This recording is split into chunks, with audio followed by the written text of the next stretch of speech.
হযরত উমর রাদিয়াল্লাহু এর ইসলাম গ্রহণ।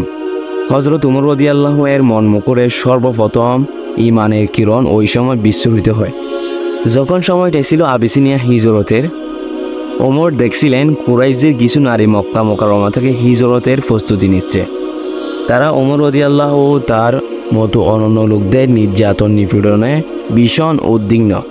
মুসলমানদের ঈমান ও আকীদা এবং বিপদ আপদে তাদের ধৈর্য ধারণের অসাধারণ ক্ষমতা দেখে তিনি হতবাক হয়ে যেতেন এবং মুগ্ধ দৃষ্টিতে তাদের দিকে চেয়ে থাকতেন।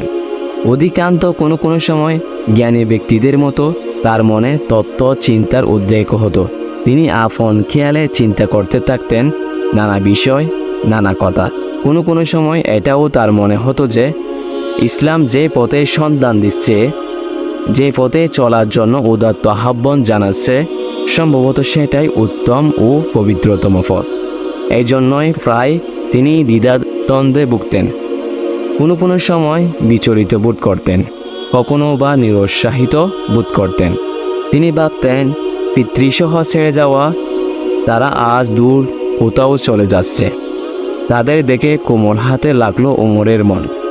ওই নারীদের উপর তার করুণা এলো। তাকে দুগ্ধ করতে লাগলো অনুশোচনা। ওইসব নারীর সাথে তিনি হৃদ্যতাপূর্ণ আচরণ করতে শুরু করলেন, যারা ওমরের কাছ থেকে এমন কখনো আশা করেননি। উম্মে আবদুল্লাহ বিনতে হানতামা বলেন, মক্কায় মুসলমানদের উপর নির্যাতনকারী কাফেরদের মধ্যে ওমর ছিলেন শীর্ষে। আমরা যখন আবিসিনিয়া হিজরতের করার সিদ্ধান্ত নিয়ে সফরের প্রস্তুতি নিচ্ছিলাম, এমন সময় হযরত উমর রাদিয়াল্লাহু আমার কাছে এলেন।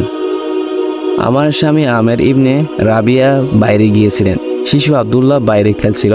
ওমর জিজ্ঞাসা করল, আব্দুল্লাহর মা, তোমরা কোথায় যাওয়ার জন্য তৈরি হচ্ছ? আমি বললাম, আল্লাহর মনোনীত দিন ইসলাম গ্রহণের কারণে তারা মক্কায় আমাদের জীবন দুর্বিষহ করে তুলেছ। কিন্তু আল্লাহর দুনিয়া অনেক বড়, আমরা বাড়িঘর ছেড়ে চলে যাচ্ছি। একথা শুনে ওমর দীর্ঘশ্বাস ফেলে বললেন, আল্লাহ তোমাদের সঙ্গে হোক। একথা বলে ওমর চলে গেলেন। আমার স্বামী আমের ইবনে রাবিয়া ঘরে ফেরার পথে তাকে আমি একথা জানালাম। তিনি বললেন, তোমার কি মনে হয় ওমরও ইসলাম গ্রহণ করতে পারে? আমি বললাম, হ্যাঁ, আমি তো এমনটাই মনে করি। তিনি বললেন, সে ততক্ষণ পর্যন্ত মুসলমান হবে না যতক্ষণ কাত্তাবের গাদা মুসলমান হবে না। ঘটনাটি গভীর রেখাপাত করে ওমরের মনে। তিনি ভাবতে বাধ্য হন, কেন আমার বুক অকারণে সংকীর্ণ হয়ে আসছে? কোন কারণে এরা এত কষ্ট, নির্যাতন বিনা বাক্য বিয়ে মেনে নিচ্ছে? এত নিপীড়নের পরও কেন এসব লোক অবিচল থেকে যাচ্ছে তাদের নতুন ধর্মে? এ কেমন বিষময়কর শক্তি? ওমর এসব ভাবছে গভীর মনে। ভাবনার অতলান্তে গভীরভাবে চটপট করতে থাকে তার অন্তরাত্মা। ওমর রাদিয়াল্লাহু এই ঘটনার কয়েকদিন পরেই মুসলমান হয়ে যান। তার ইসলাম গ্রহণের ভিত্তি হিসেবে রাসূল সাল্লাল্লাহু আলাইহি ওয়াসাল্লামের দোয়া বেশ কার্যকর ভূমিকা পালন করে। রাসূল সাল্লাল্লাহু আলাইহি ওয়াসাল্লাম দোয়া করেছিলেন, হে আল্লাহ, তুমি আবু জাহাল ইবনে হিশাম বা ওমর ইবনুল খাত্তাবের মধ্যে যাকে আপনার পছন্দ তাকে ইসলাম গ্রহণের তৌফিক দিয়ে ইসলামের শক্তি দান করুন। হযরত উমর ইবনুল খাত্তাব ছিলেন আল্লাহর প্রিয়। তাকে তিনি ইসলামের সুশীতল ছায়াতলে আশ্রয় দান করেন। আবদুল্লাহ ইবনে ওমর রাদিয়াল্লাহু বলেন, আমি যখনই ওমর রাদিয়াল্লাহুকে কোনো ব্যাপারে একথা বলতে শুনেছি যে আমার মনে হয় ব্যাপারটি এমন হবে, তবে তার ধারণা মতো ব্যাপারটি সংগঠিত হয়েছে। একবার ওমর রাদিয়াল্লাহু বসেছিলেন, এমন সময় এক সুদর্শন লোক তার পাশ দিয়ে যাচ্ছিল। ওমর রাদিয়াল্লাহু বললেন, আমার ধারণা ভুল হতেও পারে, তবে আমার মনে হয় লোকটি জাহেলি ধর্মাবলম্বী কিংবা ভবিষ্যৎ গণনাকারীও হতে পারে। লোকটিকে আমার কাছে নিয়ে এসো। তাকে তার কাছে ডেকে আনা হলো। ওমর রাদিয়াল্লাহু তার ধারণার কথা তাকে শোনালেন। তখন লোকটি বললেন, ইতিপূর্বে আমি কোনো মুসলিম ব্যক্তিকে এরূপ কথা বলতে দেখিনি। ওমর বললেন, আমি তোমাকে কসম দিয়ে জিজ্ঞেস করছি, তুমি আমাকে তোমার বিষয়টি খুলে বলো। তিনি বললেন, জাহেলি যুগে আমি তাদের ভবিষ্যৎ গণনাকারী ছিলাম। ওমর রাদিয়াল্লাহু বললেন, জিনেরা তোমাকে যেসব কথাবার্তা বলেছে এর মধ্যে কোন কথাটি তোমার কাছে সবচেয়ে বিস্ময়কর ছিল? তিনি বললেন, আমি একদিন বাজারে ছিলাম, তখন একটি নারী জিন আমার কাছে এলো। আমি তাকে ভীত সন্ত্রস্ত দেখতে পেলাম। তখন সে বলল, তুমি কি জিন জাতির অবস্থা দেখছো না? তারা কেমন দুর্বল হয়ে পড়েছে। তাদের মধ্যে হতাশা চিহ্ন দেখা যাচ্ছে। তারা ক্রমশই উটওয়ালাদের এবং চাদর জুব্বা পরিধানকারীদের অনুগত হয়ে পড়েছে। উমর রাদিয়াল্লাহু বললেন, সে সত্য কথা বলেছে। আমি একদিন তাদের দেবতাদের কাছে ঘুমিয়েছিলাম। তখন এক লোক একটি গরুর বাছুর নিয়ে উপস্থিত হলো এবং সেটা জবাই করে দিল। ওই সময় এক লোক এমন বিকট চিৎকার করে উঠল যা আমি আর কখনো শুনিনি।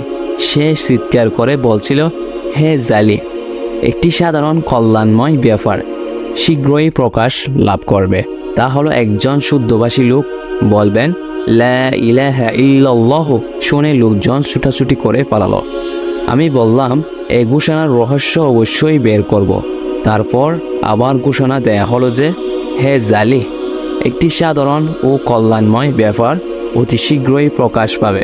তাহলে একজন বাগ্মী ব্যক্তি লা ইলাহা ইল্লাল্লাহু এর প্রকাশ্যে ঘোষণা দেবে। তারপর আমি উঠে দাঁড়ালাম।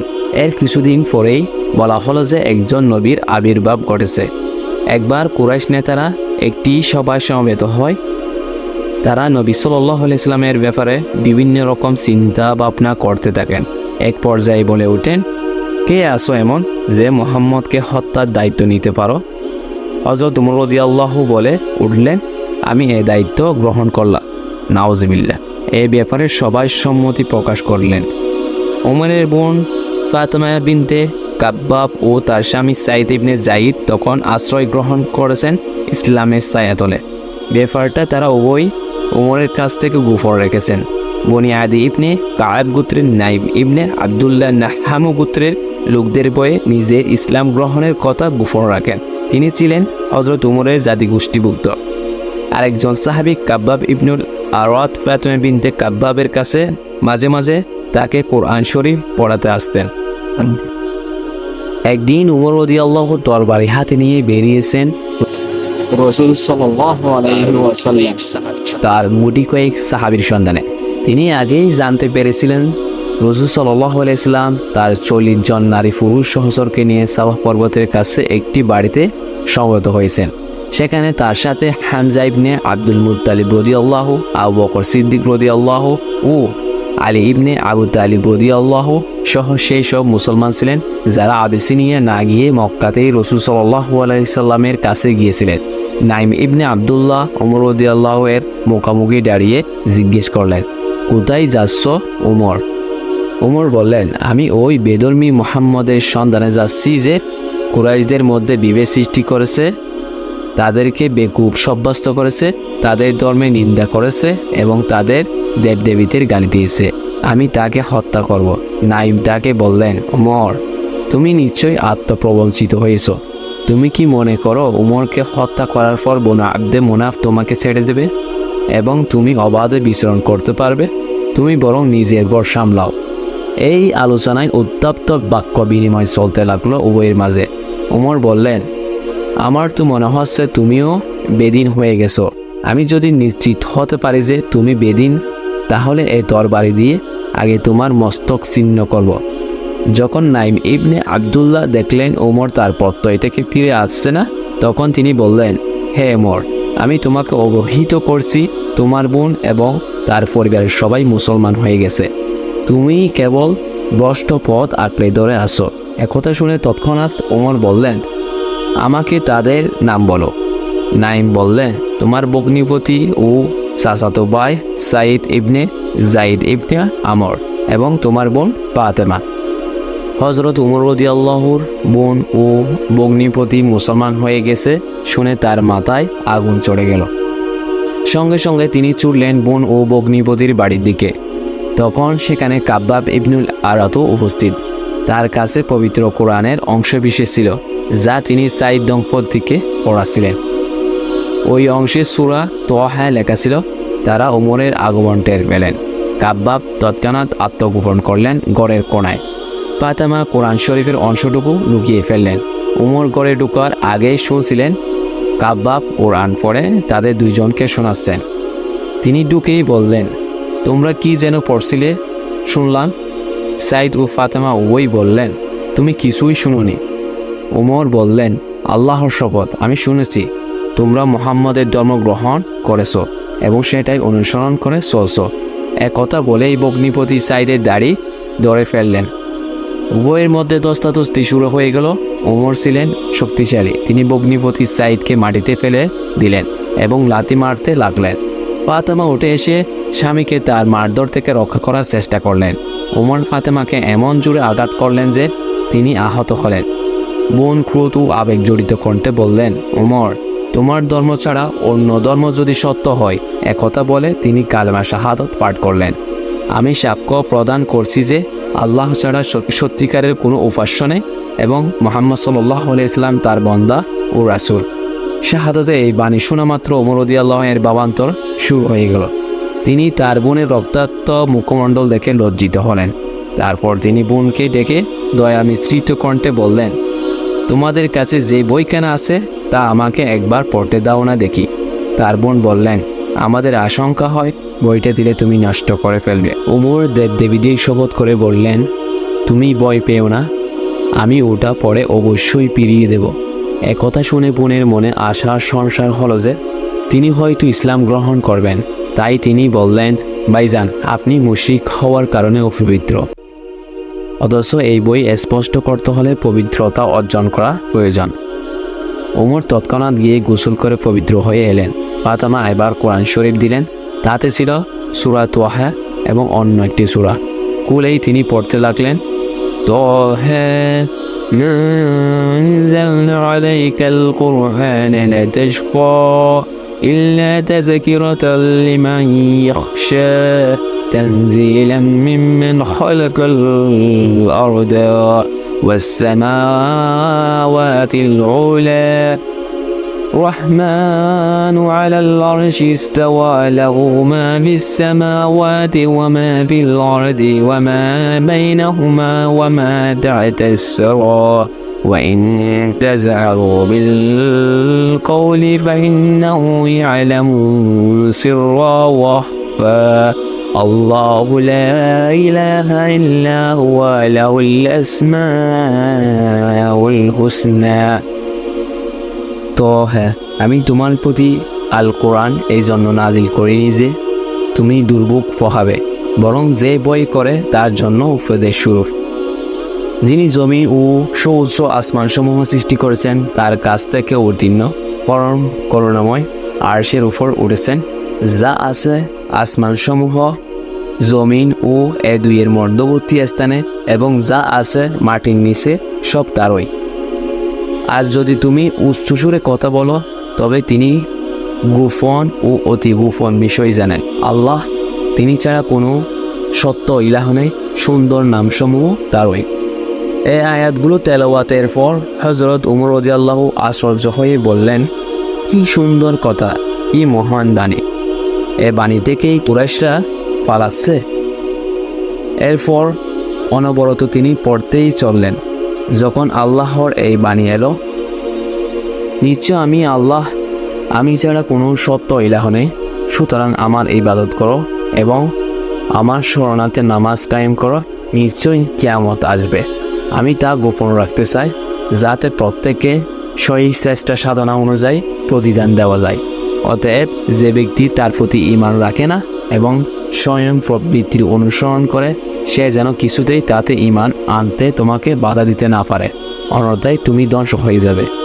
এতটুকু পড়ার পর বলে উঠলেন, এই বাণী যার, তাকে ছাড়া অন্য কাউকে কিছুতেই উপাসনা করা যায় না। আমাকে মুহাম্মদের কাছে নিয়ে চলো। আড়াল থেকে উমরের একথা শুনে কাব্বাব বেরিয়ে এসে বললেন, উমর, তোমার জন্য সুসংবাদ। মনে হয় আল্লাহ তার নবীর দোয়া কবুল করে তোমাকে ইসলামের জন্য মনোনীত করেছেন। গতকাল তিনি দোয়া করেছিলেন, হে আল্লাহ, আবুল হাকাম ইবনে হিশাম অথবা ওমর ইবনুল খাত্তাবের দ্বারা ইসলামের শক্তি বাড়িয়ে দাও। হে উমর, তুমি আল্লাহর ডাকে ছাড়া দাও, তুমি আল্লাহর ডাকে ছাড়া দাও। উমর তখন বললেন, হে কাব্বাব, আমাকে মুহাম্মদের সন্ধান দাও, আমি তার কাছে গিয়ে ইসলাম গ্রহণ করি। কাব্বাব বললেন, তিনি সাফা পর্বতের কাছে একটি বাড়িতে কিছু সংখ্যক সাহাবার সাথে অবস্থান করছেন। উমর তার তরবারি কাঁধে ঝুলিয়ে নিয়ে রাসূল সাল্লাল্লাহু আলাইহি ওয়াসাল্লাম ও তার সাহাবাদের সন্ধানে চললেন। যথাস্থানে গিয়ে দরজায় করাঘাত করলেন। আওয়াজ শুনে একজন সাহাবা উঠে এসে জানালা দিয়ে দেখলেন ওমর তরবারি হাতে দাঁড়িয়ে। তিনি ভীত সন্ত্রস্ত হয়ে রাসূল সাল্লাল্লাহু আলাইহি ওয়াসাল্লামের কাছে ফিরে গেলেন এবং বললেন, হে আল্লাহর রাসূল, ওমর দরজায় তরবারি নিয়ে দাঁড়িয়ে আছে। হামজা রাদিয়াল্লাহু তাআলা আনহু বললেন, তাকে আসতে দাও। যদি ভালো উদ্দেশ্যে এসে থাকে আমরা তাকে সহযোগিতা করব, আর যদি খারাপ উদ্দেশ্যে এসে থাকে তবে তাকে হত্যা করা কোনো কঠিন বিষয় নয়। লোকেরা দরজা খুলে দিল। হযরত হামজা রাদিয়াল্লাহু এবং আরেকজন সাহাবী ওমরের দুই কাঁধ ধরে রাসূলের খেদমতে নিয়ে গেলেন। রাসূল সাল্লাল্লাহু আলাইহি ওয়াসাল্লাম তাকে ছেড়ে দিতে বললেন এবং নিজে দাঁড়িয়ে সামনে অগ্রসর হয়ে তার পবিত্র হাত দিয়ে ওমরের কোমর ও চাদর শক্তভাবে জাড়া দিয়ে জিজ্ঞেস করলেন, হে কাত্তাবের পুত্র, কি উদ্দেশ্যে এসেছো? আল্লাহর শপথ, আল্লাহর তরফ থেকে তোমার উপর কোনো কঠিন মুসিবত না আসা পর্যন্ত তুমি সংযত হবে বলে আমার মনে হয় না। ওমর বললেন, হে আল্লাহ রসুল, আমি আল্লাহ ও তার রসুল ও আল্লাহর নাজিলকৃত বিধানের প্রতি ঈমান আনার জন্য এসেছি। একথা শোনা মাত্র রাসূল সাল্লাল্লাহু আলাইহি ওয়াসাল্লাম এমন জোরে আল্লাহু আকবার বললেন যে রাসূল সাল্লাল্লাহু আলাইহি ওয়াসাল্লামের সাহাবাদের সবাই বুঝতে পারলেন ওমর ইসলাম গ্রহণ করেছেন। হামজার পরে ওমরের ইসলাম গ্রহণে রাসূল সাল্লাল্লাহু আলাইহি ওয়াসাল্লাম সাহাবাদের মনোবল বেড়ে গেল বিপুলভাবে। তারা নিশ্চিত হলেন এই দুইজন এখন রাসূল সাল্লাল্লাহু আলাইহি ওয়াসাল্লামের প্রতি মুশরিকদের জুলুম নির্যাতন প্রতিরোধ করতে পারবেন এবং তারা সবাই তাদের দুইজনের সহযোগিতায় মুসলমানদের শত্রুদের মোকাবিলা করতে সক্ষম হবেন। এরপর সাহাবারা সেই স্থান থেকে নিজ নিজ অবস্থানে চলে গেলেন। এরকম ভিডিও আরও পেতে চাইলে ভিডিওতে লাইক দিয়ে সাবস্ক্রাইব করুন, বেল আইকনটি বাজিয়ে দিন।